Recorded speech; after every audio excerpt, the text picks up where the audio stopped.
बहुत सारे traders double top और डबल बॉटम पैटर्न को पहचान तो लेते हैं, लेकिन सही कंफर्मेशन के बिना एंट्री लेने की वजह से वो लॉस कर बैठते हैं।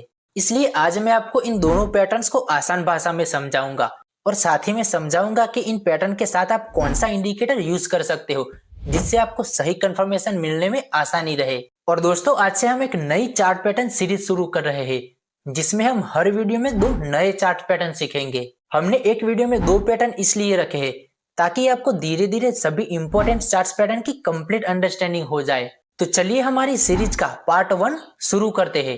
तो हमारा सबसे पहला जो पैटर्न है वो डबल टॉप है। तो यहाँ पर मैंने आपको समझाने के लिए ड्रॉ करके रखा है, बाद में हम चार्ट्स पर भी देखेंगे। तो ये जो डबल टॉप पैटर्न है वो हमेशा अप ट्रेंड में बनता है, मतलब इसके पहले जो ट्रेंड था वो अप ट्रेंड था। तो यहाँ से आप देख सकते हो कि जो शेयर की प्राइस थी वो धीरे धीरे बढ़ रही थी और स्टॉक जो था वो भी अप ट्रेंड में था।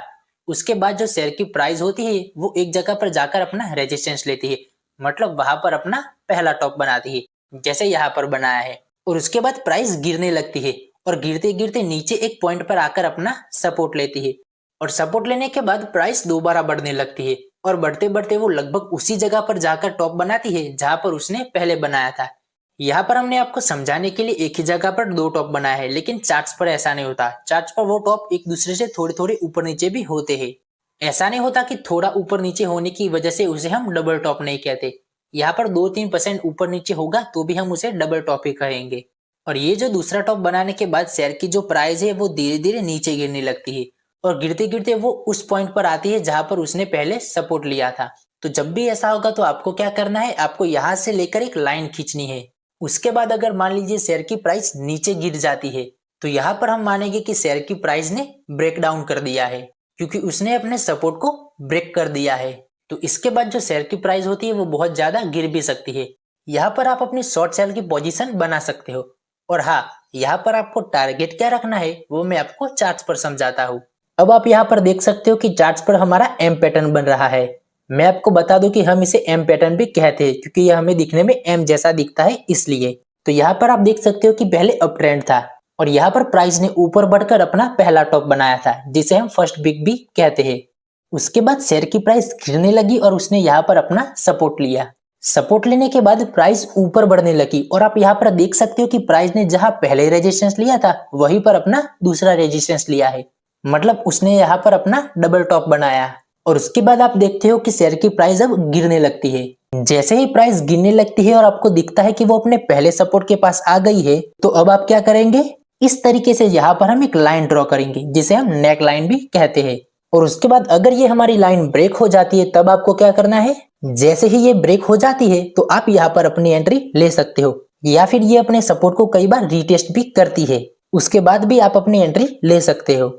तो यहाँ पर आप श्योर हो गए हो कि प्राइस ने सपोर्ट को ब्रेक कर दिया है और आपको यहाँ पर एंट्री लेनी है।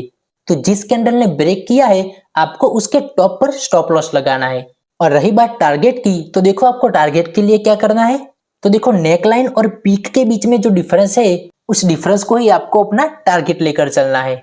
और हाँ, ट्रेड लेते वक्त आप नीचे वॉल्यूम इंडिकेटर का भी यूज कर सकते हो सही कंफर्मेशन के लिए, मतलब वॉल्यूम इंडिकेटर की मदद से आप जान सकते हो कि इस ट्रेड में अभी कितने सेलर इंटरेस्टेड है। अब आप यहाँ पर देख सकते हो कि दो बड़े रेड बार्स बने हैं जिससे हमें कंफर्मेशन मिलती है कि यहाँ से ट्रेंड डाउन हो सकता है। अगर आपको वॉल्यूम इंडिकेटर के बारे में डिटेल्स में जानना है तो आई बटन पे लिंक दिया है, आप जाकर देख सकते हो। तो इस तरीके से आप डबल टॉप पैटर्न को ट्रेड कर सकते हो।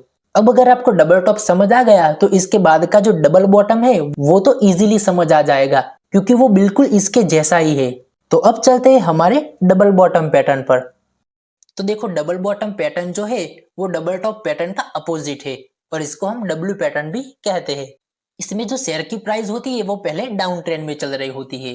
तो आप देख सकते हो कि यहाँ पर जो शेयर की प्राइस थी वो डाउन ट्रेंड में थी, यानी गिर रही थी।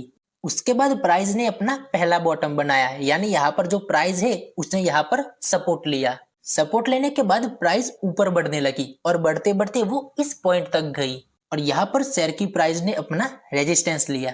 रेजिस्टेंस लेने के बाद जो शेयर की प्राइस है वो वापस से गिरने लग गई और गिरते गिरते उसने जहां पर पहली बार सपोर्ट लिया था ठीक उसी जगह पर अपना दूसरा सपोर्ट लिया है, मतलब दूसरा बॉटम बनाया है। और आपको मैंने पहले भी बताया था कि ये थोड़ा ऊपर नीचे होगा तो भी चलेगा। और सपोर्ट लेने के बाद जो शेयर की प्राइस है वो वापस से ऊपर बढ़ने लग गई। अब जब आपको दिखाई देने लगता है कि प्राइस ने जहां पर पहले रेजिस्टेंस लिया था वो वही जगह पर आ गई है, तो अब आप यहाँ पर क्या करेंगे, आप इससे लगते हुए एक लाइन ड्रॉ करेंगे और उसके बाद आपको दिखे कि ये प्राइस ये वाली लाइन को ब्रेक कर देती है, तो वहां से प्राइस बढ़ने के चांसेस ज्यादा होते हैं। तो चलिए चार्ट पर समझते हैं।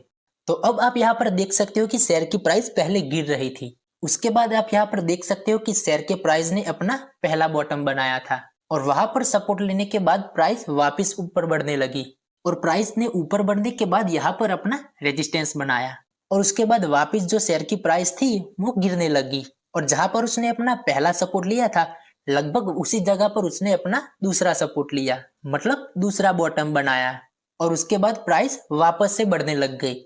जैसे मैंने आगे वाली पैटर्न में बताया था कि आपको यहाँ पर एक नेक लाइन ड्रॉ करनी है, उसी तरह से आपको इस पर भी नेक लाइन ड्रॉ करनी है। उसके बाद जैसे ही आपको दिखने लगे कि एक दूसरी कैंडल ने उसको ब्रेकआउट कर दिया है, तो आप वहां पर अपनी बाय करने की पोजीशन ले सकते हो।